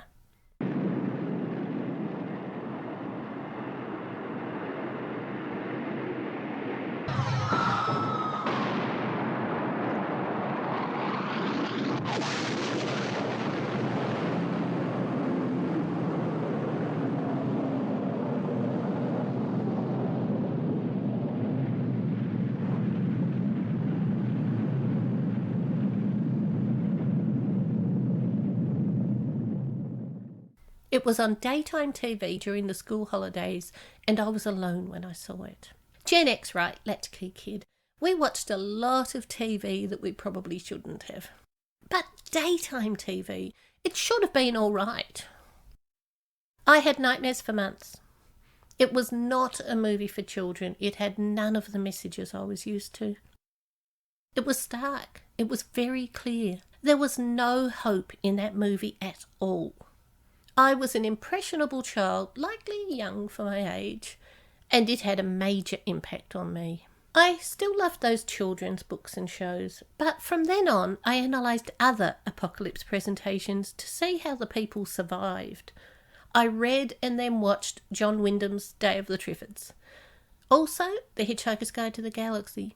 I got hugely into Blake Seven, and no show comes close to that one in portraying the rise of a successful activist against an uncaring administration. I watched Tenko, which is a war series, but gave the same sense of a path forward, a blueprint towards leading demoralised people out of hopelessness. And that's the final element. Some people see a disaster movie like a visual form of Dodgem cars. They're watching for mindless destruction of iconic objects, And that's absolutely fine. That's a perfectly good reason to watch them. But I don't see the value in that myself, and to be honest, I still think that overarching theme is in there too. Is humanity deserving of a second chance? The answer in an action extravaganza will always be yes. The hero comes in, saves the world, humanity carries on. But although the answer is always yes, that question is still there. Relating iconic objects to significance, their destruction might have meaning for someone who knows the object and the reason it was built. Like the Statue of Liberty. Clearly, that's about liberty. So its destruction is a destruction of liberty. Now, I'm in Australia and I don't know very much about iconic landmarks of other countries. So when I see something in a movie that's not an Australian movie, I have no idea if it's real or not. Like, I'm pretty sure the Statue of Liberty exists. And I'm pretty sure that Orangey Bridge is real too, the one that's in half the disaster movies out there. But are there really faces carved into a mountain? And what about the hundreds of wheels and skyscrapers and hanging bridges and things like that? I don't know if that's a real-life iconic object that we're supposed to enjoy the destruction of, or if it's a fictitious thing that's been chosen because it's going to crumble satisfactorily. So I guess I can't really comment on this destruction of iconic objects. Our Australian disaster movies don't tend to do that anyway. There's no destruction whatsoever of buildings and places that I know here. But that said, even if they do on their own, that's not what this convention is about. It's the greater theme of the movie that I'm referring to here. The thing is, to show wide-scale destruction for its own sake, it's only interesting in the way watching someone smash up a phone box is interesting. Like, maybe you can be momentarily mesmerised by the destruction, but what do you take away from it? It takes so long to make these movies and write these books and record these podcasts. Why would you make that investment of time anyway for momentary gratification? I don't think you can. Creative endeavours like that are art, and art is always a communication of some sort. Everything created is going to be saying something in its own way. Even basic mass-produced pulp fiction has a theme. Maybe I should say everyone who consumes art perceives a theme. Maybe that's the real point in my thesis. It doesn't matter what the artist intended. The value of the work to others is the theme that they perceive in it. Thus, Mills and Boon's romances might show women that they too have a place in this highly misogynistic world. Westerns might show that you can win through with honour if you don't engage in drama and simply cut out the rot. I can see how someone who does CGI might get immense satisfaction out of creating a visual display of annihilation. And they should. It makes for admirable footage. But what, narratively, is it for? In most genres, you're putting things right. Romance, action, detective, even war. You start off with something wrong and you fix it. Two people who belong together find each other. The criminal is caught. The treasure is discovered. The uninhabited perfect planet is reached. The disaster narrative, on the other hand, is more. Because you're beginning with violence, you're beginning with destruction. I don't mean that literally, because the disaster scenario starts with peace, but you know what I mean. When conceiving that original project, you're beginning with violence. You're not fixing anything. You're not, at least superficially, bringing balance to the world. You're tearing something apart. It portrays a violent incident happening to the world or to a society. Whether it's involving war or an earthquake or alien invasion, it's an out-of-the-ordinary circumstance. It's something we don't see every day. A disaster narrative is therefore not showing somebody who achieves success inside an existing societal structure. It's showing how people adapt. It's showing change. It's showing how people let go of certain parts of their life to take on something completely unexpected in order to survive. This place could be made a going concern, but only if it's properly organized. We've got good and well-protected land, we've got Enough cattle left alive, you've got a good fresh water supply, you've even got an electricity generator, which, by the way, I fixed, and it's about time somebody had. And what you must do at once is build up your stocks from outside. Get as much as you can whilst it's still there to take. It's not robbery, it's self-preservation. Here, you can just about cope with what you've got, if things are fully handled, that is, any more, and you've had it. If you don't all starve to death, then the ones who can see will have both mental and physical breakdowns trying to cope with the ones who can't. This is not speculation, this is predicted fact. To more than survive, to come through with as little loss as possible. And inevitably built into that, there's a message. Either we can do it or we can't. Either we have to sacrifice who we are inside for the greater good, or maybe we have to hang on to who we are for the greater good. We need to find the essence. There are different ways it can play out, but adaptation is always going to be there. That essentially involves a message. What the hell do you think you're doing? You're trying to kill someone?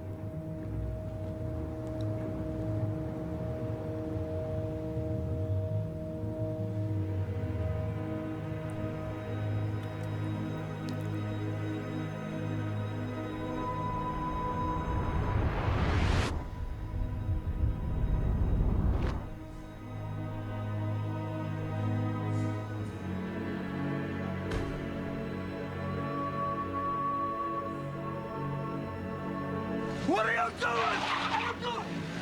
What are you doing?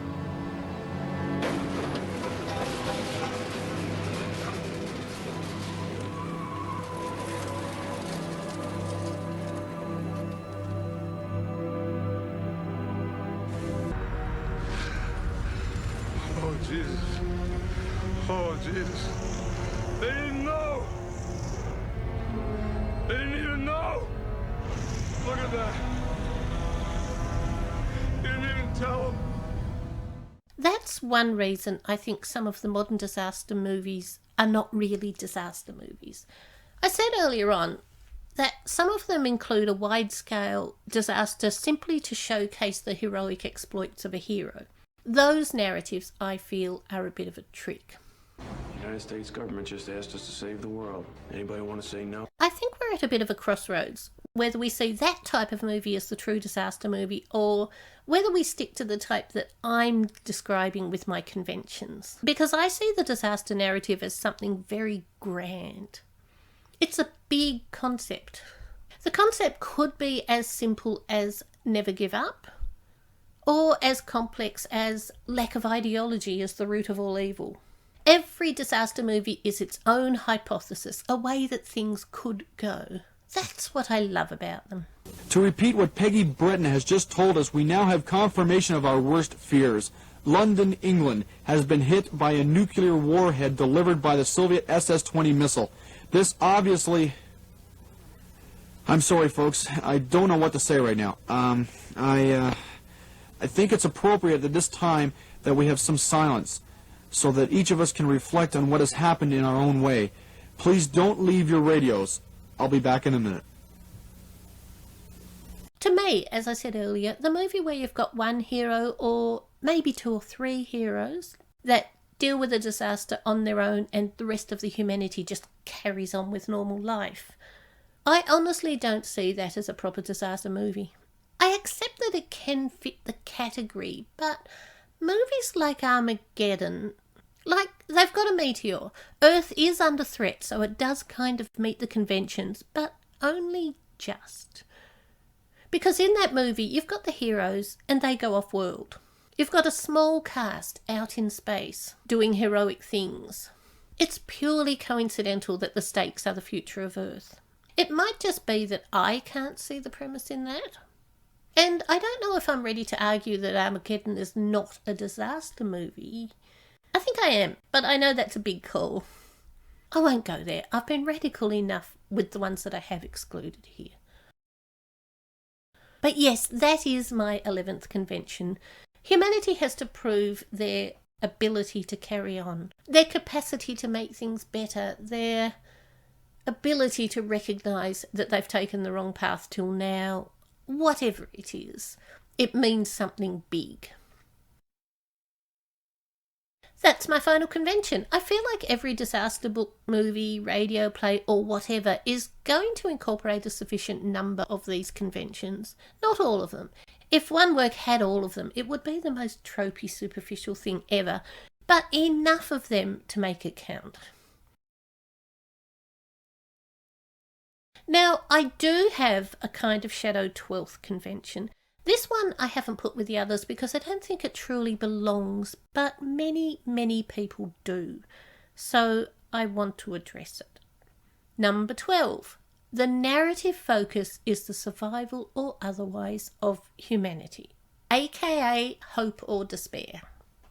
Now, I don't see this as a true convention, but it does have a huge impact on narrative tone. Hope means that the chances of society recovering are good.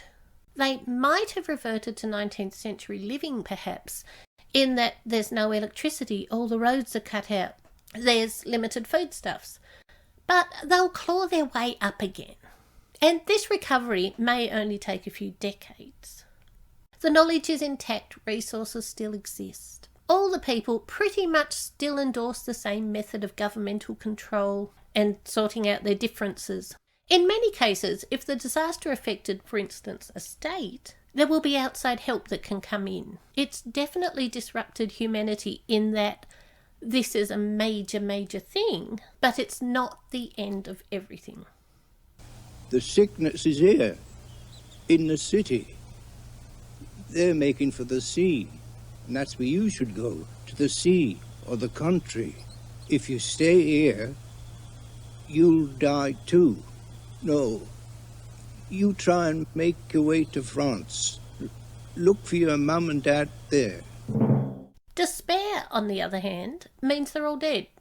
Or the handful of survivors will have a very tough job keeping the species, or humans, alive. The first despair narrative I ever came across was The Day After, but it is by no means alone. What do we wish for, Mom? That we remember it all. The good and the awful.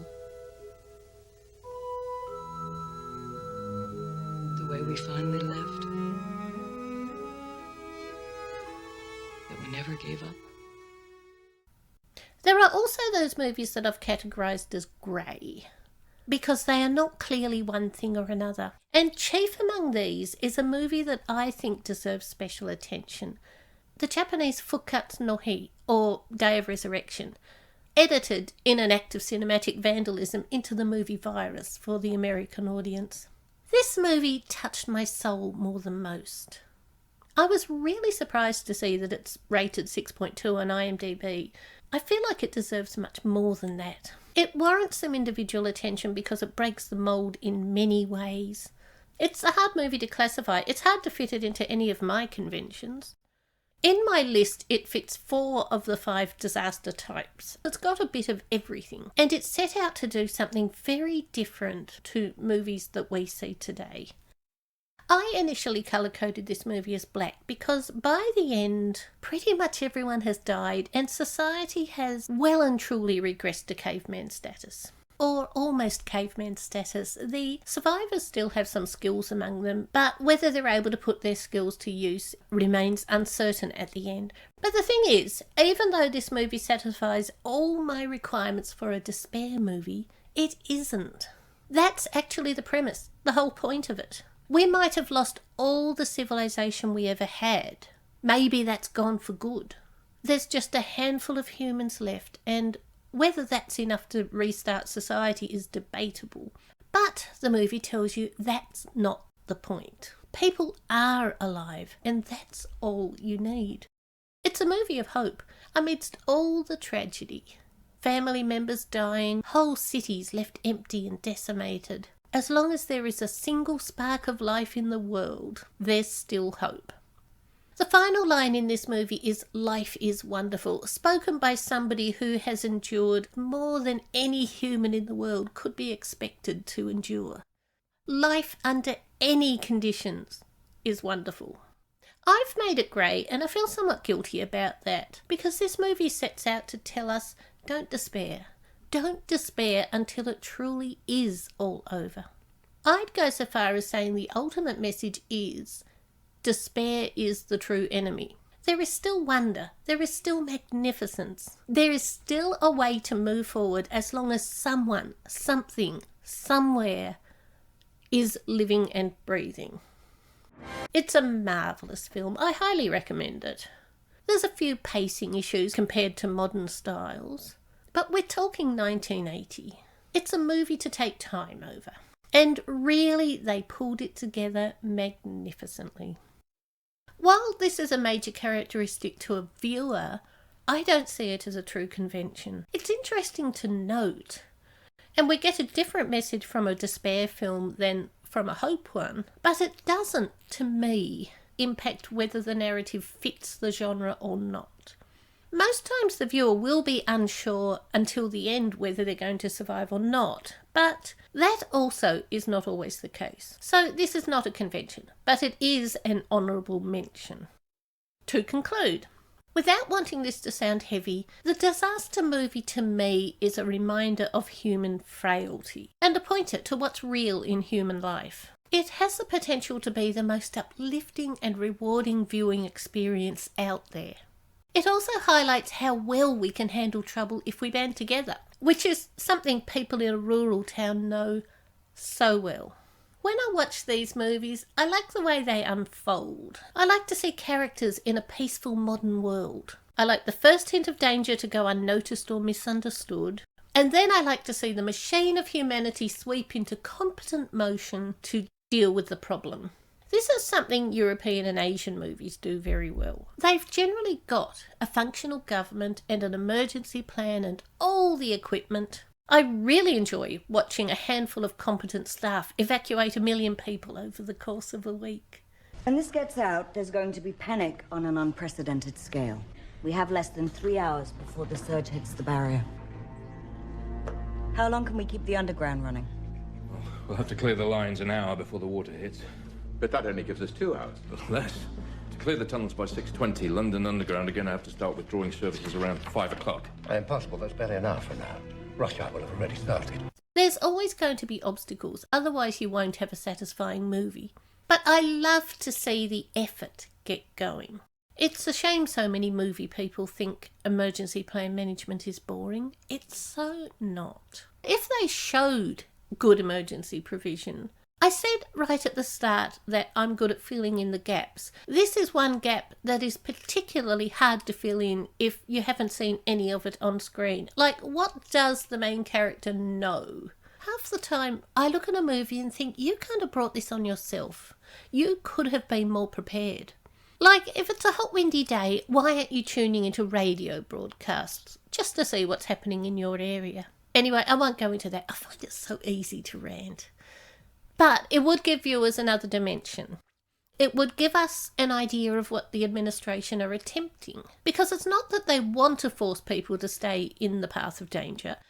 It's because they know that the water's going to go that way. They know the highway overpass has become unstable. It also highlights the scale of a disaster if a competent government with all its trained people and facilities still can't overcome it. Because frankly, it's a cheat to have that much loss of life just because the administration didn't do their job. I have to add here, though, that maybe this is a culture issue, or at least geographical. I'm not in the United States. Maybe that is a poignant and tragic bit of social commentary, and exactly the right thing to include. After Hurricane Katrina, I saw footage of fleets of buses sitting in floodwater around New Orleans. Vehicles that I'm pretty sure would have been employed to evacuate residents if it happened here. So maybe those failures to act appropriately that we see in United States movies and the obstruction of emergency services are actually genuine issues in the United States. If so, they belong, and I apologise. But I still don't think that excuses main characters entering lifts and climbing over fences with military keep-out signs and all the other silly things that serve to put them in the place that the movie needs them to be. I'm fairly tolerant of repeated tropes, but I'm starting to wince at the scientist who everyone ignores as a crackpot. and a government who puts finance first. Not the scenario, that's real enough, but the execution. It was excellent when Jaws did it, because it was believable. No local had seen the shark, and the council had a lot at stake. But that's a small town with a handful of people. That's a realistic fumble by local corrupt government. Once you apply it to the whole eastern seaboard after a tremor, though, would they? Would they really? Like, I get not swinging into wide-scale evacuations up front, but you'd cancel what you could. You'd put out a general advice warning that further tremors are possible. You'd close Ferris wheels and non-urgent roadworks. You'd put ambulance staff on some kind of yellow alert and make sure the police are up to speed on what to do if something goes wrong. You'd still have a compelling narrative. But it wouldn't come across as a situation created by the powers that be, or, even worse, by a poor plot. The vague message of a government ignoring a scientist is meaning of a sort, suggesting we should listen to science. But those movies tend to give that scientist such poor communication skills that the message is lost. Government ignored him because he argued so poorly, or because he argued to the wrong person, not necessarily because they didn't believe the science. That's a different message entirely. I guess there's a vague idea also of think about who you vote into power, because once they're in, you're at their mercy if things go wrong. But for that message to take hold narratively, there would have to be the other candidate, the one who gets things right, who could clearly have gotten everybody out of trouble if they'd been elected instead. A TV series which handles this moderately well is Jericho. The conflict between the mayor and the opposition candidate had a solid role in their finding a new order after the events. Why are you turning on each other? Stealing from your neighbors? You are fighting the wrong people. We are literally in the dark. I don't know where the mayor is, but maybe it's time we came up with a plan ourselves. What's going on, Gray? We're making speeches. With all due respect, Mr. Mayor, we have a missing bus, no police, firemen doing policemen's job. But that other character isn't in movies. So what on earth does that situation imply? A correcting the balance resolution? Leadership beginning to listen to their people? It's not often that, because the movie usually ends too soon. Notable exception is, of course, The Day After Tomorrow. In most movies, the threat has subsided and they stand in front of the refugee camp looking exhausted. And that's it. We don't get any sense that these people will survive beyond today. They got this far by jumping over lava. That's not a skill they can use to, rebuild democracy. There's no clue that someone is in charge. Sometimes, like in How It Ends, we have an obstructive government without any clue as to what happened, which actually I like. That can be part of realism. But it doesn't help us glean meaning from troop movements or roadblocks or whatever the movie shows. If you're going to have troops and roadblocks, and you're going to have the main characters circumvent them somehow, there has to be a plot reason. It has to be quite clear that those troops and roadblocks were not operating in the civilians' best interest. So the road's closed ahead. Follow the other cars. Thank you. Sorry, but we got a lot of miles in front of us, and you're shutting down the biggest highway in the country. It's a public safety issue, sir. But my daughter's a long ways in that direction. Mask, can you help me? I let the caddy through. Local traffic. Let's pass the next exit. How It Ends did not bring that across. I'm so sorry to dump on that movie. It did have its good points. It was a basically enjoyable watch experience, but it didn't bring that across. The only message I got from that was, we have the right to contribute to national chaos because we want to get to some person over there. A different take on the same theme, however, was 1970s No Blade of Grass, which had the military very actively killing civilians, not even trying to save them. They're heading north. You think Leeds? My God. It's insane to have to wonder like this about our own aircraft. Well, in this movie, circumventing the obstacles meant the survival of the human race. I have another rant. I wasn't going to put it in, but I will. This is not country specific. It's a sign of poor narrative everywhere. What on earth is with having your family escape a natural disaster with heroic rescues and sacrifices and near misses with the family dog and learning to fly a helicopter in 5 seconds flat? You survive all that, and suddenly, on the verge of safety, you come up against a hostile stranger with a gun. Or a madman who's never been introduced before hijacks the boat and threatens to set it on fire unless you give him all the gold. You've just lost the entire premise of your movie. It's maybe an hour and a half in, and now you've negated your major conflict, your entire reason for creating it in the first place. You've just told your viewers that no, that deadly volcano wasn't even the main conflict. This is the real threat right here. You weren't watching a disaster movie at all. It was mere setup for this, the true final conflict. You're watching a movie about a family held at gunpoint by a man they've never met. At this point, you may as well have your character wake up in bed realising it was all just a dream. The most egregious offender has to be, this is spoilers, Netflix's La Palma. But it's not alone. What is the message there? Come here! Hey! Get away from the boat. Hey, we gotta go. ¿Dónde estás? Maria, kom weer op je boot nå. Get out now! There's room for everyone. You can come with us. Fuck off! The fuck away from the boat! The biggest problem with doing this is that you've just switched your genre. What you now have is a disaster narrative sitting inside some other genre, probably action. In any story, that final conflict is pivotal. That final conflict is the way that the character resolves the issue they faced through the entire thing.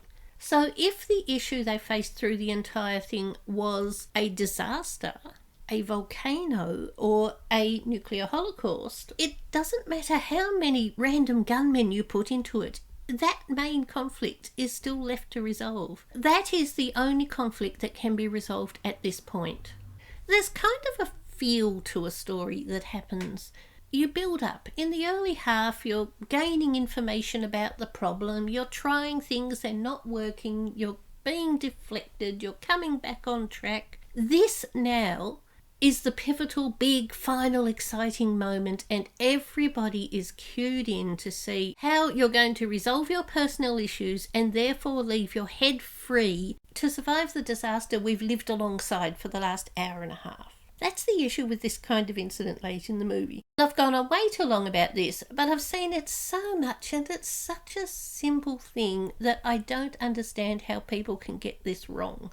This brings me back to my main point. Every movie has a basic philosophy that one will take away. I hated 2012, but the premise of billionaires will look after themselves was a refreshing change from the usual rogue scientist will be ignored, then saves his marriage, while the government saves everyone else. Atomic Train and Category 6 each shared a premise of private enterprise can't replace governments in the protection of average citizens. On the Beach suggested that people have devolved responsibilities so thoroughly that they won't lift a finger to save themselves. At least the book had that message. And the incredible Don't Look Up, yes, I love that movie, has the message that the US government and powerful figures are so blindly egotistic that they can't distinguish real threat from social construct. There is a branching out from the original disaster plots. And maybe this is what's changed since the aforementioned academics did their work. Maybe it's a culture thing. I found some cool stories from Europe like Into the Night and To the Lake and Flood. We've got a few in Australia too. These Final Hours, Smoke 'em If You've Got 'em, and I didn't completely hate Arctic Blast. That is so freaking cool! Are you watching that? It's incredible! The bank of fog is cold enough to kill us. We need it to get to the car right now, right now. Jared! Franny! Stay here! It was bad, but narratively cohesive. And just to shake up everything I've said about what I like and don't like, there's an incredible Nigerian movie, 93 Days, about an Ebola outbreak, based on a real event, but it has all the right things in it. A very compelling watch. I'm just looking at my list to see what I haven't discussed. South Korea brought us Train to Busan, which ought not to qualify. I don't see zombie apocalypses as disaster narratives. Like war, they have their own category, but Train to Busan is different. It has the cross-section of society, the conflict, the overall message about what humanity is. It even has the stock characters, including the evil businessman, the knowledgeable homeless man, and the ordinary hero. The story wasn't so much about the zombies as the relationship between characters who eventually overcome their differences. And while I love Snowpiercer and I've got it in my list, it's not a disaster, it's a dystopia. That's my definition of the disaster genre. It's a narrative about a fight for survival by individuals against a powerful destructive force with a majority of the listed conventions. I haven't settled on a number. I sort of feel like some are weighted higher than others, so if you have, say, 4 of them that are really highly weighted, that might be enough. Some of the more fiddly, pedantic conventions, maybe you need 7 or 8. Whatever it is, I could spend weeks honing my list of conventions, and I probably will. But you have to stop somewhere. I've got movies to watch. Maybe in a year I'll make a follow-up video with all the things I missed, but for now I'm done. I've got a fairly good handle on what I like. I'd love to hear others' opinions. I know most people will disagree because the top-ranking disaster film on most sites is Titanic, and I don't see that as a disaster movie at all. So I think that's an indication that I have a very specific, perhaps to most people askew view of what a disaster narrative is, but I'm standing by it. Thank you for watching.